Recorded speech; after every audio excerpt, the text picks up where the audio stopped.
Welcome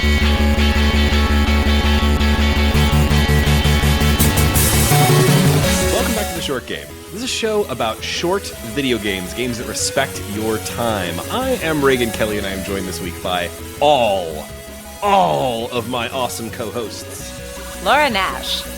Nate Heininger. And Shane Kelly. And I love when we get all of our co-hosts. And this really only happens these days when we have a game that you can literally play in like 35 minutes before we hit record. This is what we always need. This is the energy for this show. This week we are talking about Sheepy, a short adventure. It's in the name, Raygan. A short adventure. It really is. I've said this a lot for a variety of games, but this is the short game, right? Like, this is why this show exists. In the name of the game, it says a short adventure. Not since Dr. Langeloth, the main long title, including the word tiger, have we had such a content to length ratio. I'm like, yes, very good quality, very short. There's a legitimate chance that this episode is longer than the game. And that might still be the case. This game is also awesome, so I'm very glad to talk about it. Yeah, this has been recommended to us a number of times over the years by some patrons on our Discord. I searched and couldn't find the mention. Most recently on Blue Sky, a listener who I think is also a patron, I forget, reached out. The Other White Tofu, a.k.a. Ryan Stevens, a.k.a. videogames.afghanistan. Thank you once again for returning this to my list. I had kind of fallen off of it. By the way, you mentioned like this has been there for a while. This was a 2021 game, and we are recording now in, I got to check my watch to see the year, 2025. Yes. That said, it did kind of get hot in last February. Every article I found about this was written last February. Weirdly. Yeah, that is something that happened with me too. Like I looked around and like it seemed like it really hit somehow. I think maybe some YouTubers played it or something, but there are a ton of YouTube videos and other content about this game, and all of it's from last year. So we're still late, but maybe not quite as late as we thought.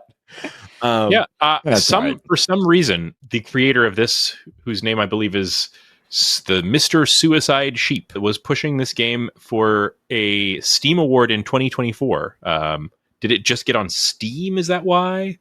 They were in the top rated games of 2024, so perhaps it was dropped on Steam. It's been on itch in the past. So I also am. It's not clear that they haven't really talked about this much anywhere that I could find, like how Mr. Suicide Sheep is exactly related to the production of this game. But Mr. Suicide Sheep, the YouTuber, I was not familiar with him, but he is a music curator, as far as I can tell, not a musician directly. Really, he doesn't really seem to be producing his own music, but he does these extremely long, like hour-plus music mixes where he curates music by electronic musicians and, sets it with like a repeating animated loop of something kind of vaguely interesting to look at. If you like electronic music, it's probably worth checking out his channel, because I went and listened to a couple. They were all right. Been doing this for like 12 years and has something like, 12.8 million subscribers. So extremely popular as these things go. That's not like, YouTube royalty or anything, but like that's pretty big. And again, been doing it for like 12 plus years. And then a couple of years ago, question marks on how long ago, came out with a game. And I just found a clarification. I think it's a pairing. The dev is associated with Mr. Suicide Sheep, who put out the game, but the developer is not the person, but it's a partnership. Yeah, that makes more sense. Yeah, and in fact, they have a press page. Sheepy, a short adventure, is the creation of solo developer Thomas Lean and producer Rob Thomas. Seeking Blue Label's manager Lucas James leads soundtrack development with label artists, blah, blah, blah. Sheepy remains executive producer, the enigmatic and mysterious real-life Sheepy behind the YouTube curation channel Mr. Suicide Sheep, one of the original and longest-running music curation channels on YouTube. Rob connected with Thomas, blah, blah, blah. Anyway, it seems like group project. Makes more group sense. Project. But, you put the guy with 12 million YouTube subscribers behind it, as like he's listed as the developer, even if he's probably not exactly getting in and making code, which is fine. But it is a little bit weird that, you know, the developer is this animated sheep boy, and the names of the solo developer is like pushed down into the 4th paragraph on the about page. There's a whole world of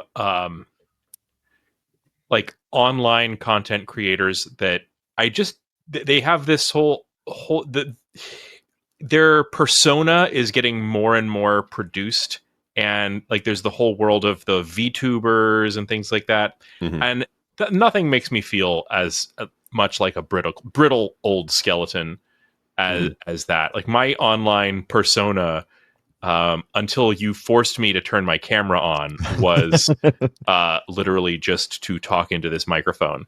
And the idea that people are out there like creating a whole cartoon character and being like, this is me on the internet, the real me is a mystery. It's fun. I get it. I get the fun of it, but it just seems like a lot of work. So in a lot of ways, this game, it sounds like it's a branded partnership. It turned out to be kind of awesome. And free. I did not know this came out. Let's stop talking about all of this production minutia. Yeah, it's a really cool little short free game on Steam. Yeah, pretty cool. Hi there, this is future Raygan coming to you with some information that was not available to us at the time of recording. Probably, as far as I can tell, literally like 15 minutes or certainly within 24 hours after we finished recording, the developers of Sheepy posted a new post on the community section of their Steam page with some interesting new information. The post is called State of Play 1 year on. Sheepy turns 1. Next game in development. First official plushie, Sheepy manga series, and more. So, first of all, great to hear. You heard us wondering about whether they were going to continue this series and how it's monetized and so on. And turns out they are developing more games in the Sheepy universe, with one currently in development. That's cool to hear. The Sheepy plushie you could buy at sheepy.io. That's available now in limited quantities. So I think that's pretty cool. And a manga? Yeah, apparently Rob Thomas, the writer and producer, as well as manga artist Omar Lozano, are working on a manga series for Sheepy. And if you want to follow along, you can subscribe on Patreon and Webtoons. They're doing a Switch port as well. And as soon as they're done with the Switch port, they're going to loop back and address some of the Steam Deck optimizations that you'll hear us talk about a little later in the episode. We had some difficulties running this on the Steam Deck. If you want to play this game, you absolutely can run it on a Steam Deck. I don't want to tell you to stop, but there are some things you should be aware of that we'll be talking about later. Looks like they're going to be updating the game to work out some of those kinks. So that's pretty cool to see. Just wanted to let folks know that here because this is not the first time this has happened where big news drops about a game right after we record. So here it is. And back to the episode. Yeah, I thought I didn't know any of this background. So I thought it had just come out in 2024 and was probably like the prelude or maybe the attempt to get funding for a full game. Even the game ends with like the end ? So I don't know if maybe there is still a desire to turn this into a broader experience, and that's why it's free. But nothing about this makes you feel like this is a indie dev free game. This is highly produced and I think pretty polished. And did not feel like a little free thing. Like this felt like a full studio release. Dev said it took them 3 years. I think it's monetized via the original, the OST, because you can buy the soundtrack for like $11. Yeah. And I think that's their way of monetizing this. And maybe that makes sense if your presumed main target audience is people who listen to Sheepy on YouTube and maybe have done so for 10 years. It's really interesting to learn that a musician was behind a lot of this, whether, directly involved in the development or at least inspirational, pushing sort of the direction of it. Because I thought the music really stood out to me. There's a lot of things in this game that you would think, well, it's only an hour, it's free, it's just not going to be like as developed as you might expect it to be, but kind of every part is. And I really thought the music did a fantastic job of, besides setting the tone, it also really moved the story, or I don't know, it really felt like it was a part of the climax of the game, the way it went up and down, the changes as you acquired new powers and things like that. It was far more interesting than I expected it to be. And there's a lot of really cool stuff with what it does with how you interact with objects on the screen and things like that. The game said at the beginning, we'd recommend you play this game with headphones. And I do always try to honor that, though I think it's like every game is better with headphones. Sound is just always better with headphones. But when they do make a point to say it at the beginning, I do try to do that. And I was glad that I did, because it was really good. And it makes sense especially if they're trying to monetize this game off the music as well, that it would be so good and so polished. Yeah. I think it's probably worth backtracking just a little bit and talking about like, what is the game and how does it work? It's a platformer. So it has sort of elements of things like, I actually reminded most of Inside, but also a little bit of things like maybe Celeste. In some of the aspects of it, not that it's like the kind of game Celeste is, the but go through the orb to do more actions. It had some mechanics that they didn't lift, but they were inspired. It has a story, but it's, I think, very intentionally vague. Yeah. You're playing as an adorable little fuzzy. It says a abandoned plushie of a sheep called Sheepy. Presumably, it's never like written out in the game or anything. I have a theory as to why the plushie was abandoned. Please explain. The plushie, many times in the game, walks through this weird sewer past a bunch of human corpses. And I think that it's because the plushie is as large as a human person. Actually larger than a real sheep. I mean, it is kind of large. It's a sense of scale is a little off. You're right. Yeah. Didn't actually think about that while playing. Like FAO Swartz size. Small to me. This was a high dollar item. This was like an elite, like it's like one of those $400 Pokemon plushies that the Snorlax. I thought the same thing. Supposed to be in a relationship with or whatever. Yeah. What? I feel like anyone who had to like move probably would have left this thing behind. I think that's fair. So you begin in a sort of a garbage heap with like an old car and a broken TV and a broken piano and Sheepy, and then he's like, I don't know, brought to life by some kind of energy. You hitting the X button, of course. Yes. Toy Story rules. Yeah. No one's around, so toy comes to life. Yes. And Sheepy basically proceeds through sewers and a strange facility beneath a city full of, it seems, abandoned. There are many corpses inside. What sort of disaster occurred here is a bit of a mystery. You find notes and other lore elements, but I think it's still kind of intentionally vague. People leaving voice logs. This game made me want to have a job where I leave voice logs. You know what I mean? Yeah. What do you think we're doing right now, Nate? Oh, I know, but all I do is watch Star Trek and play games, and when those two worlds collide and both are doing voice logs, it makes me want to do more voice logs. Like, can I have a brief brag? Go ahead. Last week, I had dinner with someone who was in a friend from high school of my father-in-law who was in the Broadway play Left on 10th. And so he's like an actual working Broadway actor. We had a very lovely dinner, went home, and of course looked up his credits because we're psychos. Sure. And we found out he had done he was one of the doctors in BioShock. And we were like, whoa, nice. He's been in plays with James Earl Jones. Like, he has a legit Broadway and movie database. We were like, he was on What We Do in the Shadows, and he also recorded BioShock, and that's all we care about. BioShock.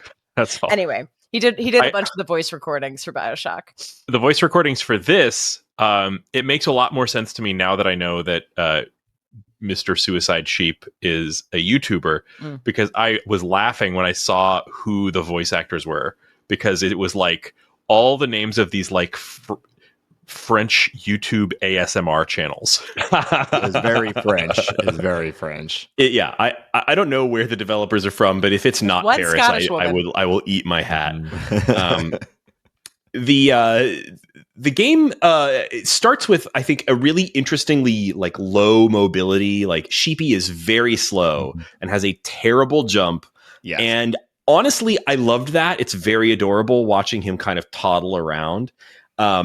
There's almost no actual quote unquote combat in this. So it's mostly just sort of about getting from place to place, mildly difficult combat platforming challenges. There are some quote unquote boss fights that are avoidance based. Yes, mostly. There's like 3 big, set piece fights, quote unquote. But you do, over the course of the 45 minutes to maybe an hour and a half that'll take you to play this game, get 4 different upgrades, mobility upgrades. I don't know if we should go into all of them or leave them as a surprise, but they were fun to use. And then finally you end the game. Sheepy goes on to another adventure, and that's pretty much the shape of it. I mean, I do want to call out one of the mechanics, which is go fast, run fast. Oh my God. So we talk about like wow moments in this game. This was the most surprising part of this game to me. And it's kind of a spoiler to talk about it, I know, but this was when this game sort of clicked for me. Like, okay, I love this thing. Yeah. Because you get a full on, you get an achievement in it, and at least on Steam, it says like gotta go fast. You get like a full on super speed Sonic style boost, and then you play an entire level, an entire chapter that basically is a song. And that is styled very much like a Sonic level where you're going as fast as you can. There's multiple different routes you can go. There's clearly like a most efficient path, just like Sonic. But if you screw up, you'll find an elevator or something that gets you up to the top, and then you can continue right back on the extreme speed path. And it's just because the whole first half of the game, 20 minutes or whatever, is this pretty low mobility, like Raygan said, sheep. And then all of a sudden, it is the exact opposite. Yep. You are burning. And the music is awesome. And the whole thing feels fantastic. In that sequence, did you happen to go left at any point? No. One of my favorite things about that sequence was that it's very orchestrated to a piece of music. It's like it's designed. I thought a little bit of like a Highland song in this. Like it's a specific run, and it has a piece of music that goes along with it. And if you go backwards, it rewinds the music like you're rewinding a tape. It was so cool. It was such a good bit. When I did, I was like, oh, that's great. I just went back and forth a couple times because like, oh, that's good. It was really cool. That's so cool. There's almost always there were a lot of times where you think you're supposed to go right, but I would go left or vice versa. And this game, just like a Celeste, and I think it's pretty standard in platformers nowadays, there's like little hidden, just a little bit extra challenge to get to a thing, and there'll be a collectible in there. And there are these little vinyl records, and I don't know how many there are, but I got 4 or 5 of them, and they were satisfying to find. And a lot of them were just that, just go left instead of right. Like not all of them were super hidden. Mm-hmm. It's neat when you have a game where the whole design changes, like mechanically and level design, something that is all about like kind of careful plotting, platforming versus something that is about like high speed jumps and momentum. Those are like 2 very, very different games. And you very rarely see games that kind of do both at all. I'm sure that's raises the challenge of like designing the entire game to be able to do both of those things. And I really liked later on in the game how many of the little platforming challenges kind of incorporated both the different jump mobility abilities and the need to kind of do a dash. Yeah. We said we weren't going to talk about all the different mobility abilities, But there is one thing that I wanted to say about the last one you get, which is a very freeform kind of flying ability. I did not realize until I had gotten to a place where I absolutely had to that you could steer that at all. Like that's really okay. I'm glad I'm not the only one. And also, the steering did not work on the D-pad on the Steam Deck, which was another reason why I didn't find it for a long time. You had to use the joystick. And it's like that's exactly what happened to me too. Yeah, like I was trying to play this mostly with the D-pad, like I almost always do on platformers. Same. And that one power is an analog thing, and if you're trying to do it with the D-pad, it just doesn't kind of work. I don't think it works at all. I was unable to do anything but a straight vertical fly without using the joystick. I think it's interesting. There are a lot of when you have games that kind of give you these mobility things and kind of gate you by saying like, hey, you've got to master this ability in order to keep going. A lot of times they'll have some kind of tutorialization or like an on-screen pop-up or something. You can't leave the room until you figure it out. I actually quite like that where they trust that you're going to mess around and figure it out before you can leave the room, and then There's a few signs and stuff. There's some things that you can read on the wall that give you a little bit of like I imagine there was at some point a playtester who got completely stuck by the lever and button situation. So they put a little sign on there that said like, there's a little bit of a almost like a Portal style thing where you're in an old factory and you're kind of being guided around the factory by the old signage or the old voiceover, like, foreman type things that are just still running, even though it's all been dead for 1,000 years or whatever it is. And there's a sign that's like, pull the switch and step on the button to do this thing. That was very, very clear and helpful. I'll say this is a game where every animation for Sheepy is fantastic, but none of them are as good as Sheepy flipping a lever. Sheepy flipping a lever is so good. It's a heavy lever. It feels, you can feel the weight of Sheepy having to put their entire body into flipping that thing. I mean, it's as close big as second is the little squat he does to push down a button when he sits on.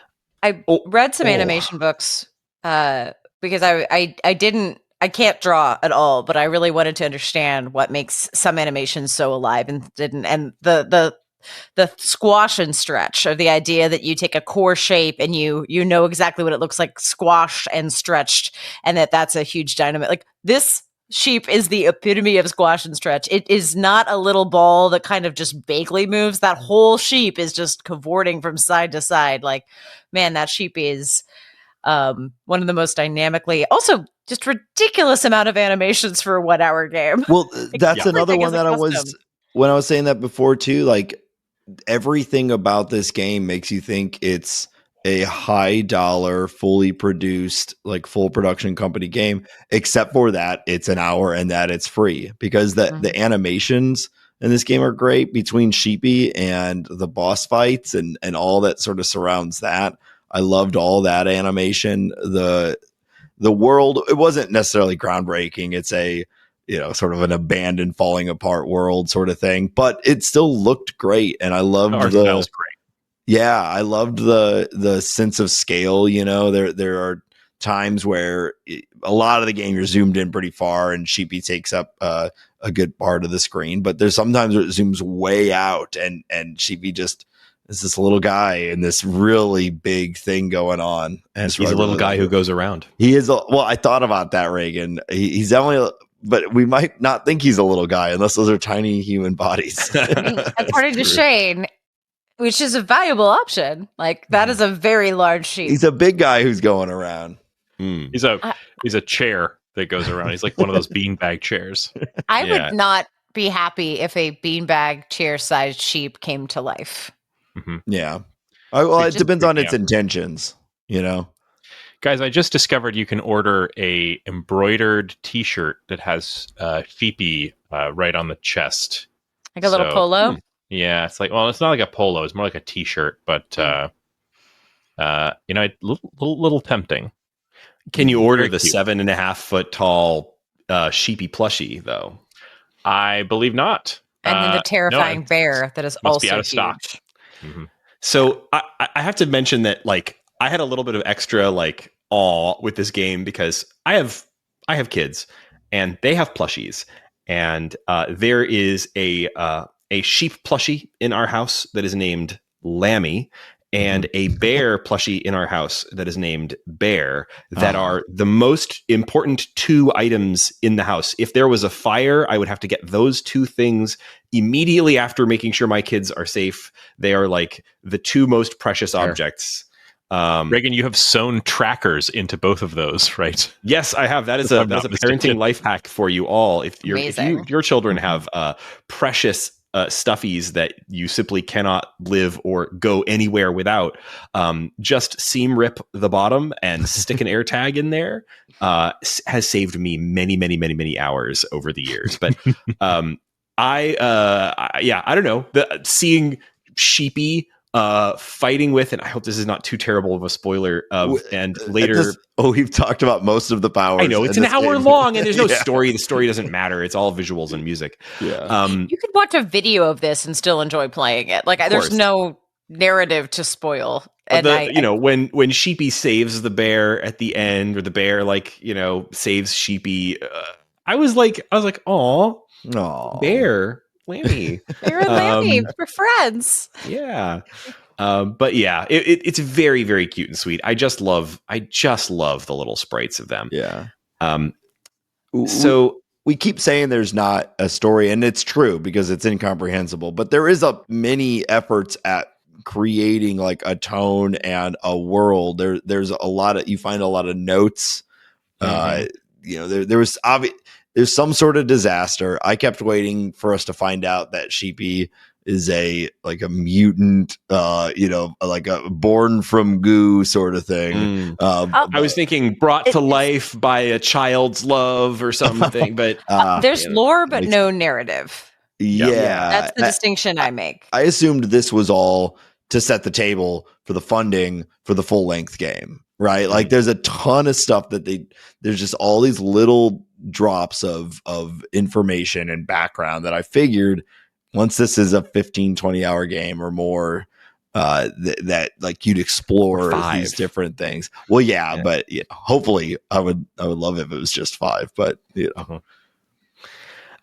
it's the lore and aspect of it. Like you are exploring a facility and you are finding notes from the dead people that like ran the facility, tried to escape whatever disaster came and claimed their lives. Like, and then you get a moment at the very end when you rise up out of the facility and you see, well, actually the world outside isn't ruined. Paris is still there. There's a lot of like little bits of lore drops there, but they don't add up to almost anything. Yeah. They don't add up to a story at all. And it's a little bit frustrating in a way. I was kind of like, this is very interesting. Where is this going? And then it kind of didn't go anywhere. I was hoping for an answer to anything at the end of the game. And maybe there was, and I just missed it. But I was hoping for, I already assumed this is just setting the table. But I figured mechanically and from a telling the story through the actions that you're doing, the game ends in a very satisfying way. Yes. I really enjoyed how they brought it all together, and it works really, really well from just a pure mechanics of platforming and gameplay. But I was hoping for just a little taste, just a little bit more, one little thing, one little answer. Sheepy rips open and like a dude steps out. It's like, no, gross. Full of bones. No, I think it's not so much a story as it is like a chilled out, lo-fi pseudo narrative to relax, study, focus, and chill to. Exactly. Much like the YouTube of Mr. Sheep. It definitely hits that. It's a game that I wouldn't mind replaying if I was kind of really relaxing and just chilling out, and wanted something that was colorful and nice to listen to. Yeah. I noticed something that I just want to remember it, and I wanted to say there are, I think, no sound effects in the game, or almost none. There's like Sheepy doesn't make noise while it walks. I don't think. Music and and voiceover. All the music, Yeah. Nothing is like messing with the music for you. Not even like switches and levers. I forget. I could swear. I'd have to go back and check on the I switches. think there is for that. Very little.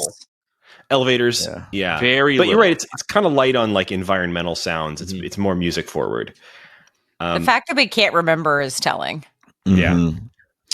Shane, something you said made me think of this. When I was driving my young child home from school today, after like there'd just been some silence, we were listening to music, and she goes, "Daddy, do persons' tongues have bones?"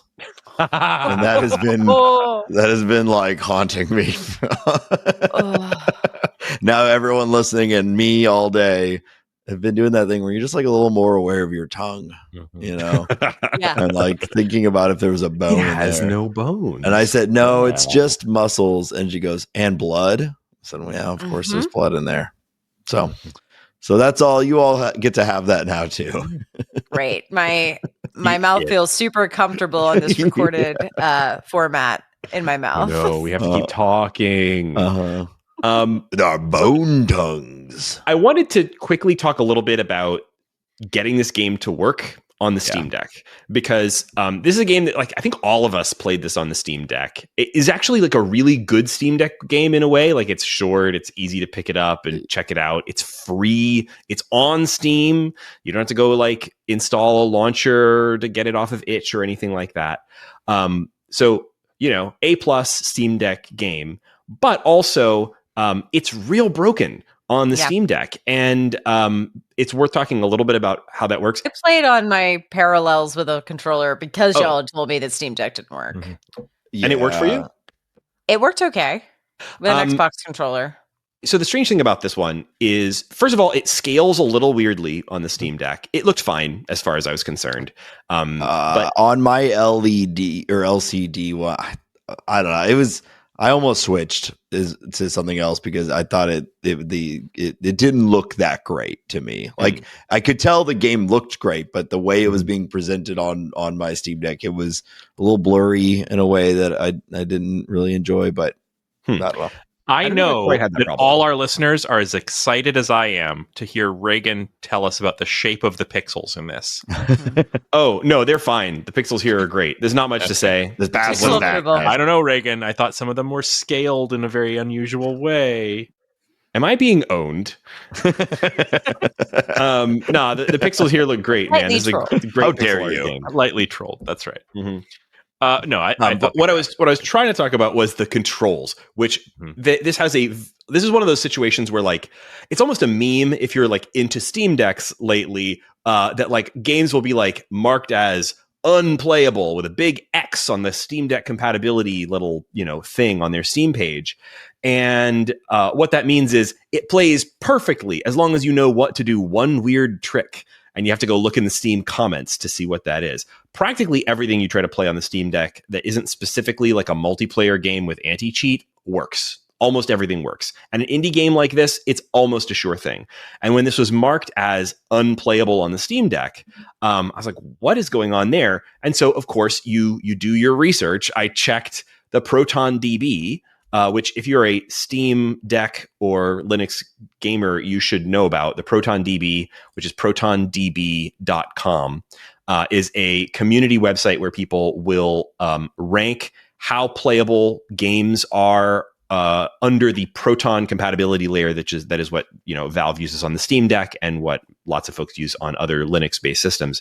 And we'll give you like reports, like I played this the whole way through, it was fine, or I ran into this specific problem, or whatever. So I checked this, and it got a gold rating on ProtonDB, and yet it was marked as unplayable on the Steam Deck compatibility check on Steam. And it turns out that is because it has some kind of problem with its input recognition. And if you boot this up on a Steam Deck, you'll just sit at the title screen and you can't hit start to start anything. You can't do anything at all. But if you are if you're on a Linux computer, if you unplug and replug your controller, then it works. But of course, if you're on a Steam Deck, you can't do that. So the fix there is you have to go into the Steam Deck's settings, then go to the like profile that it's using, and if you switch it to like a mouse and keyboard profile, and then you switch it back, then it will work perfectly fine. It might also work to just like disable Steam input and re-enable it or something like that. I didn't really try any of that, but I had to do that every time I booted the game up, because otherwise it would just sit at the title screen and do nothing. I was playing on a computer. I had to disable Steam input for this thing, so I would probably just try flipping that off. Yeah, that might work. So I think it's a really weird thing, but it's also like you can't complain. It's a free game, man. That is a very big. I bet there's a fair amount of people who that alone though makes you skip it. So hopefully we can raise some Sheepy awareness today and get more people to play this game. Yeah, I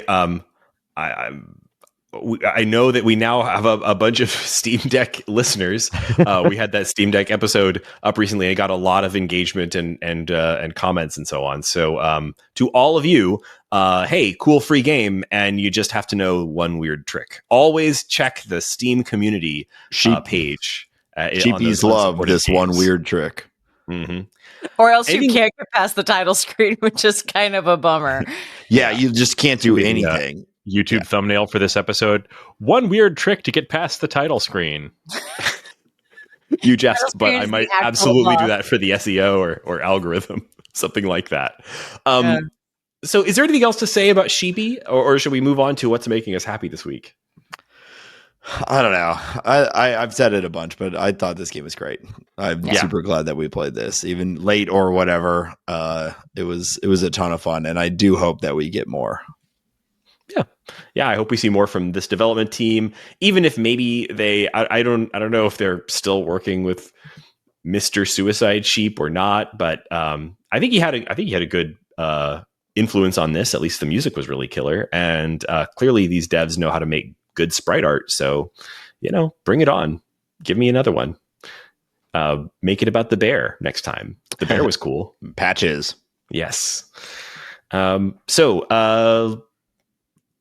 Laura, dare I ask what's making you happy this week? Yeah, actually, I got to take Justin and his dad are diehard Brooklyn Nets fans, despite the fact that the team is actively tanking. Like, they're trying their best, but they've traded most of their best players. This is a rebuilding year.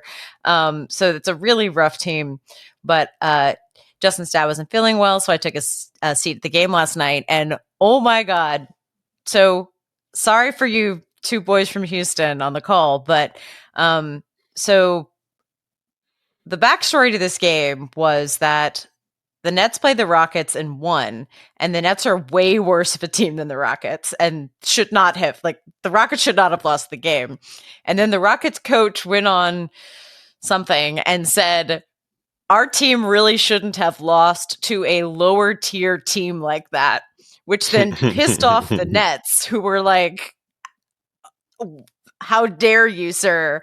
How dare you call us a lower level team? Also combined with the fact that the Rockets played the Knicks the night before, and New York nightlife is MVP of the Nets season. Everybody who does 2 games in a row sucks the next day. So Rockets are like, they've trash talked the Nets, and they're all tired because they went out and partied after they played the Knicks last night. So I'm like, well, we have a chance. Like, we should not win this game, but there's a chance. It's a really tight game. It's hard fought. And then at the end, the Nets are down by 4 points, and there is 9 seconds to go, and a lot of people are leaving. And then they score 2 3-pointers in 6 seconds. Nice. Wow. That's fun. And win the game. It is astonishing.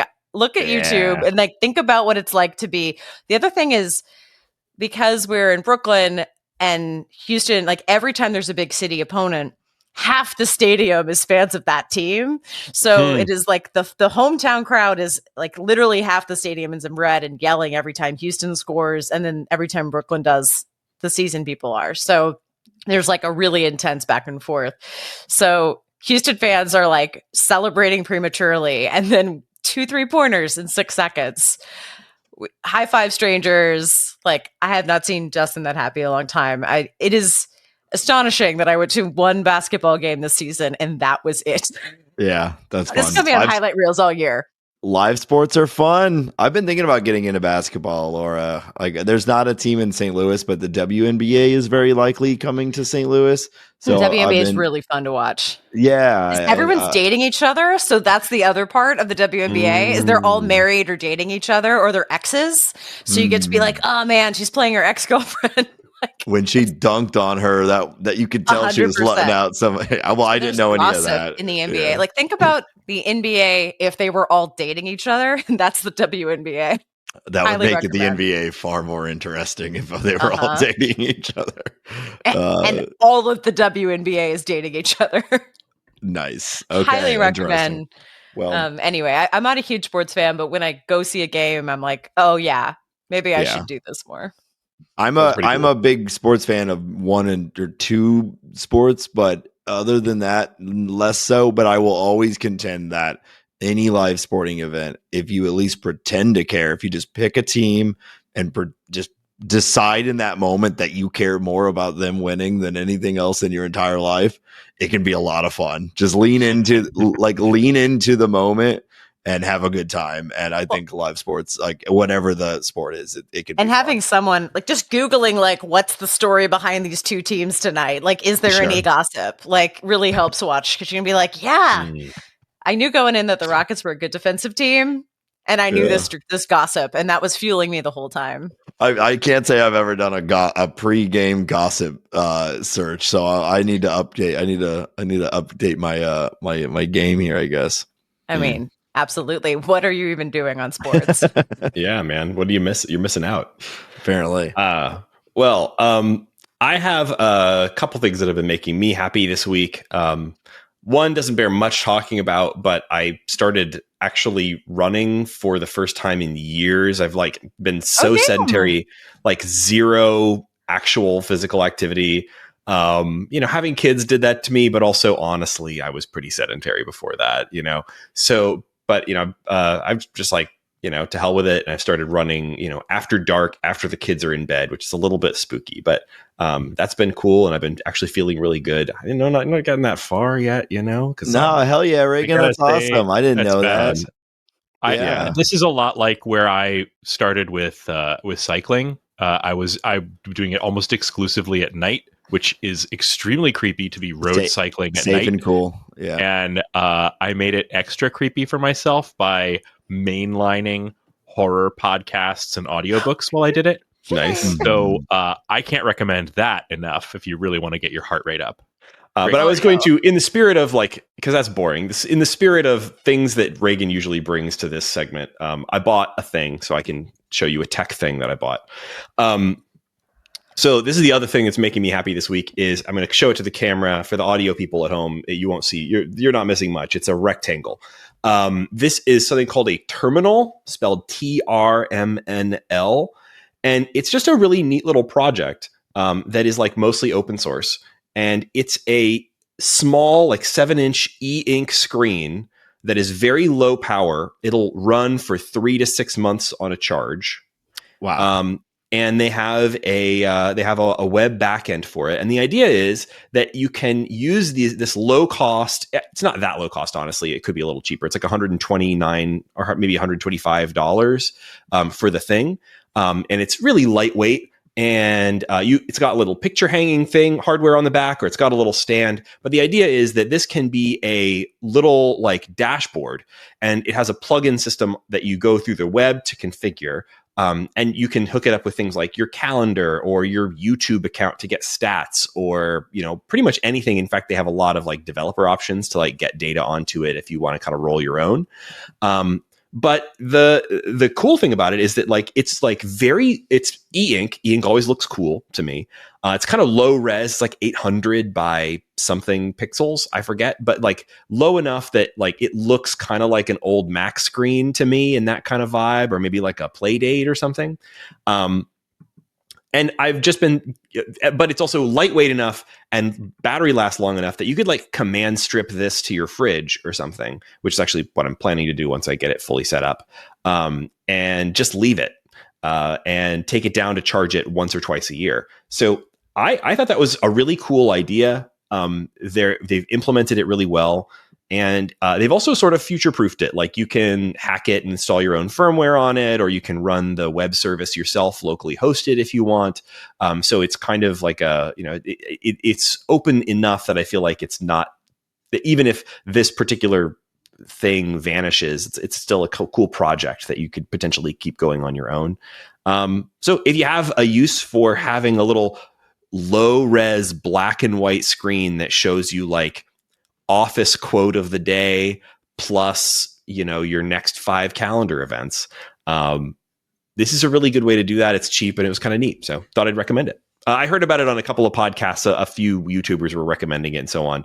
So shout out to the Accidental Tech podcast, which is one of my favorite tech podcasts of all time. I've been listening to them for like 15 years or something like that, and they talked about this like a couple months ago, and I immediately pre-ordered one, and here it is. What's the name of it again? TRMNL, spelled TRMNL. Their website is usetrmnl.com. Terminal without any of the vowels. Yeah, this looks great. Do you know? Can you put like Spotify or something on, like a music? Like I'm thinking like putting it on getting one and putting it on my speaker system or something to like control that instead of to pull up my phone. So it's not a touch screen, and the screen refreshes. So it's it's kind of interesting from a tech angle how this works. In order to have a battery life like that, it's off most of the time. Right. So you set an interval like every 5 minutes, every 15 minutes. And what it does is it goes out and pings the web service, and the web service sends it a bitmap. And that's all that it does. Nothing runs on the device itself. Apart from like, so it would be garbage for music because it's just checking in every X number of minutes. Yeah. Okay. But it does have a lot of cool plugins. So like if you wanted to have, I'm just going to pull up the list of plugins here. If you wanted stats from from almost any web service that you might be using, or your Bitcoin wallet, I think it's the kind of thing that people use it for. Stats from your Reddit account, or a specific RSS feed, or you want inbox analytics for your Gmail account or something. There's a lot of like stuff like that. Show me a poem. Yeah, show me a poem. Here's a depressing one. Days left until retirement. It's just an infinite sign. God. Yeah. But I thought it was pretty neat. And it's very open. I'm pretty much only using it for calendar and weather. That's exactly what I bought it for. It seems to do those things pretty much okay. Mm-hmm. Cool. Yeah. I'm looking at the list of plugins for it right now. I think it might be fun just to have like the poem of the day and my calendar on it, and just stick that on my desk or something. That seems very nice. I'm kind of tempted by this thing. What does it cost? $125. That's doable. But I think it honestly should just cost a little less. They because it's like they do have like an injection molded case that's like fairly tastefully designed and works okay. But like frankly, like I'm certain that the parts in this thing cost like $10. Like e-ink screens of this size are not very expensive. I'm sure they're paying for. What's the size of the screen? 7 inches. Okay. But there is no like subscription fee. Like I bought this mainly because I'd been looking for a long time for a way to show a family calendar somewhere in the kitchen. And everything that you look at for that purpose is either I want to prop up a $600 iPad, or I want to pay a subscription fee for something like that. And I don't want either of those things. I just literally want to see what's on my calendar for today. And this is that, and it's a one-time fee, and there's no subscriptions or anything. So yeah, that's pretty nice. Mm-hmm. Well, Raygan, I will go next because something you said is actually related to my making me happy. So I've been a runner. I have been for a long time. Not anything extreme, but I have done 2 half marathons in the last year, and it's kind of where I'm at on it. And I have been using, since I worked at Apple when the Apple Watch was released, and so I've been pretty much like Apple Watch, enthusiast since they came out, but I've never really liked it. And so I basically pared mine down to simply being a watch and what I use for tracking my runs. And so when I recently knocked my watch off of a high shelf down and shattered the screen, I thought, well, maybe it's time to start looking around. I certainly do not need to spend the price of an Apple Watch for something that like I don't even really love that much. And you know, it's charging it twice a day and stuff like that. So now have the Garmin Forrunner 165, which I won't bore you with the details, but it's just a smartwatch, but it's a watch. It's a watch. Yeah. It's considerably lighter than the Apple Watch. The battery life is 11 days, and I can I can totally back that up. I wore it for 10 days before I finally charged it, but I think I could have gone another day or two. But you know, it's like I'm not riding my gas tank on E, you know. And I think the data is better, it looks better, it's lighter, and the battery lasts a lot longer, and it was cheaper. That said, it is like Apple is good at UI and they're good at making things easy to use. It's been a bit of a transition. There's 5 buttons or 4 buttons on this thing. It's a little clunky to get used to the UI, and like it just nothing is as accessible as I was used to with the Apple Watch. I don't think it's just that I'd been using that for 10 years. I do think this is just a little clunkier, but at this point I've had it for 2 weeks and I'm pretty used to it. And it does all the stuff that my other one did. And again, cheaper, lighter, lasts longer, looks better. I've been pretty happy with it. And there's like 100 different versions of the Garmin, but this is the one that was like this series is called the Forrunner. Get this, it's 4 runners. Oh, I see what they did there. Garmin. Yeah. Yeah, I also like I've had an Apple Watch for a couple of years. Mine's still doing okay. The battery life. I charge it when I'm in the shower, and then I put it back on, and I keep it on 100% of the rest of the time. So that's been working out okay for me. But this is the first time when I started running recently where I've tried to use it without my phone, like just using the watch. Like I want to put in AirPods and listen to some music from the watch, and my God, does that experience suck. It took me like 10 minutes of like poking at my watch, trying to be like, no watch. Yeah. I want you to store the Carly Rae Jepsen on the watch so that I can listen to it while I'm running. Play now from here, please. It took me I did that same thing, Raygan. I did it like twice, and I was like, "This sucks." So, and I also hate running with a phone in your hand sucks, especially at any sort of distance because you feel it. And I hate the ones that have the phone up on your arm too because you feel that. So I found, and I've used this for years now.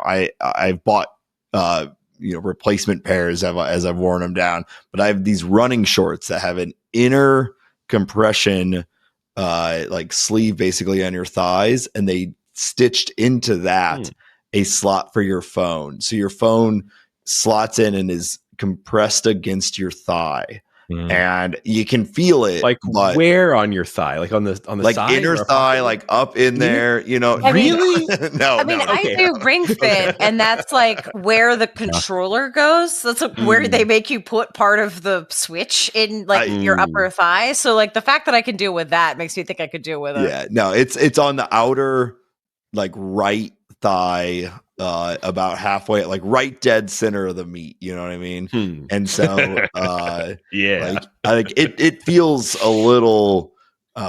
You can feel it, and as you run, if you wear them a lot over a long time, it does stop holding it as much against your leg, and it'll starting to like swing around a little bit. So that's when I usually buy a new pair. But for a long time, it feels really good, or rather, it doesn't feel like anything at all. And so then I can have my phone with me and not have to deal with any of the shit of trying to connect it to my watch. And then I also just feel more comfortable being, like Shane was said, I'm out there listening to murder podcasts also, and I'm on foot. You know what I mean? So I gotta really be on. You better run. Yeah, there's an entire industry of where do ladies keep their phone keys when they're running.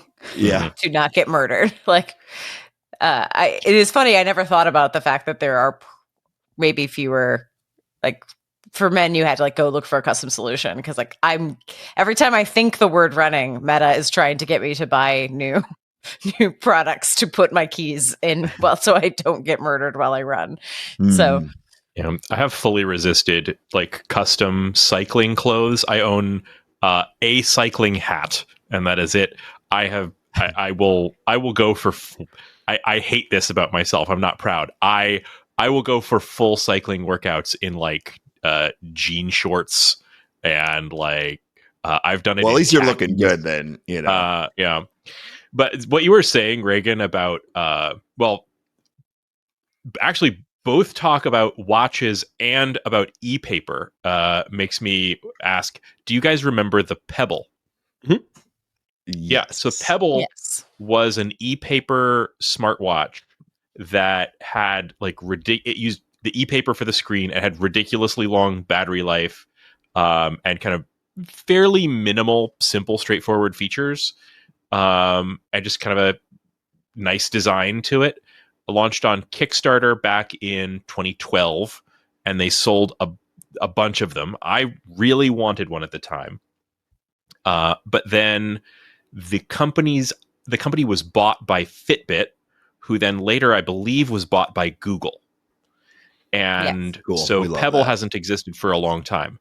The guy who was the founder of Pebble has managed recently to convince Google to open source the the Pebble software, and he's going to be releasing new Pebbles to run it. So Pebble is going to be back. If you want that e-paper vibe on there, I don't know if they're adding any new features or anything like that, but that thing ran apparently for a long time on a charge, and you get the basics of your notifications. And you could get a small circle, which I just want a small smartwatch because I have a small wrist, and I can't get one small enough for me. I've got I've got baby little wrists. Okay, they are like I bet your wrists are bigger than mine, Laura, and this watch is about it's almost too big, but it like the Apple Watch always felt really dumb on my wrist. Yeah. Even with I'd get the small one and it felt too big on my wrist. So. I love my Apple Watch. I paid a little extra for the one that had the steel case and the sapphire screen, and it's been super durable. I'm really clunky with this thing. Yeah. And I'm about to mail this to Apple to get a battery replacement, because even the current generation, like there's no sweet spot for me in the current gen of Apple Watches. So anyway, let me tell you what's making me happy this week so we can do it, close out the podcast. It is actually also kind of outdoor activity related, but not directly. I have needed something that would make me feel good about anything government recently. And why? What do you mean? I found something, and I got involved and I had good results, so I was very, very happy.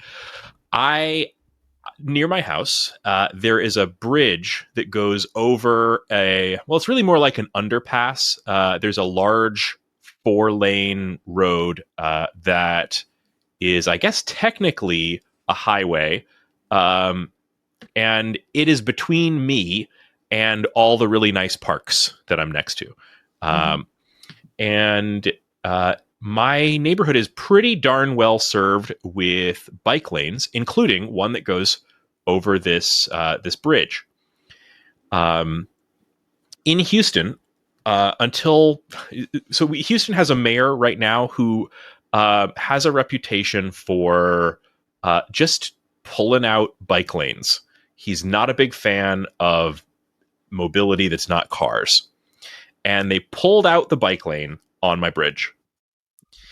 And I was a little mad about that, as you can imagine. This is an important path that lets me and my son get to the park, right. And without it, this is you're in traffic in a place where multiple lanes are turning into each other. And there's a railing, so visibility is not great. When they added that bike lane, it took this from being a really scary thing about my neighborhood to being actually something I love about my neighborhood and a corridor that lets me get to places that I also love to be. So I got in touch with a friend of mine named Emily. And I don't know if I've mentioned Emily on the podcast, but Emily is uniquely active in kind of the civic life of Houston because she attends every single city council meeting virtually and takes notes and publishes them on various different places. She has a podcast where she shares them. She has an Instagram and a website. She's on Blue Sky, I think. I think she is. I follow her there, I think. If she is, I actually need to follow her there too. Anyway, I chatted with her about it, and I was just asking her, like, who are the city council people that would be receptive to this kind of issue or request, right? So, of course, I know who my own city council person is, but I wanted to know all the ones in the city who might be able to put in a good word. And I wrote a blast email to all of those people. And I told them what I just told you. And I made it sound very dire in this email. And I thought nothing of it for like a couple months, but they just put they put in a new bike lane. Nice. And not only did they put in a new bike lane, they put in a better bike lane with curbs, with like actual. So the old bike lane was protected by these like little flappy plastic dealies. And the new bike lane has like actual concrete curbs. And I know the concrete curbs work because after they put those concrete curbs in, a giant truck hit one and cracked it. Cracked that truck's rim too. Got him. So yeah, this is, I think, paying attention, finding out like who's the resources, being actually engaging on a whatever level affects you in your life. Totally recommend it. That's awesome. That stuff works, right? Activism's getting involved in your community. It works. Mm-hmm. Absolutely. Well, looking at time. Yeah. I mean, I'm honestly really pretty surprised it happened in just a couple of months. That's very shocking, knowing the speed of things in this town. But hey, look at the speed of our podcast. We are at the end of our podcast. Once again, I know, terrible. Once again, we have recorded probably longer than it would take you to play the game. So this is one of those all-timer episodes where you could literally have played the game while listening to the podcast, and you would have been waiting around for us to stop talking. So I would recommend everyone go out and check out Sheepy. It's again on Steam. It's also on itch, and it's a great game. It's free, and you should play it. And you should also, take the money that you saved by not buying Sheepy and put it into the Patreon for this very program. You can go to shortgame.fm and find all the links and buttons, including how to get subscribed to this show on all the platforms. If you didn't know, we are on YouTube now and putting out video versions of every episode, unless, I don't know, one of us has a bad hair day and we decide to veto that. But for now, every episode is going up on YouTube. And we're experimenting with that workflow. So if you have feedback for us about our video presence, hit us up. The best way to get in touch with us and the best way to suggest things to the show or just be part of our community is to become a patron of the show on Patreon. Go to patreon.com/theshortgame or shortgame.fm and click the thing. And every one of our patrons gets access to our Discord community, which is where I see you all fixing your hair. I'm just very impressed with how it looks. One person is, quote, fixing their hair. Don't worry, folks. We're still audio at heart, but yes. We sometimes try to crack each other up in the outro just to troll Raygan. Sorry, keep going. All You're good. Great, honey. Thank you. Go on the website, find the Patreon, put money in the thing, and then we will welcome you with open arms into our community. Love to have you. It's a great place to talk about games. It's a great place to suggest games for the show. A great place to get suggestions for games that you might be interested in from other like-minded short game enthusiasts. Just a good place to be on the internet. We'd love to have you. Also, a great place to come and suggest topic episodes. We're probably going to be doing slightly more of those over this year than we did last. If you have suggestions of topics that we could cover that are less specific one game focused, but things like our Steam Deck episode that we just did, hit us up with those as well. Love to hear them. Let's see. I have been Raygan Kelly, Laura Nash, Nate Heininger, and Shane Kelly. And thanks once again for joining us on this episode of The Short Game.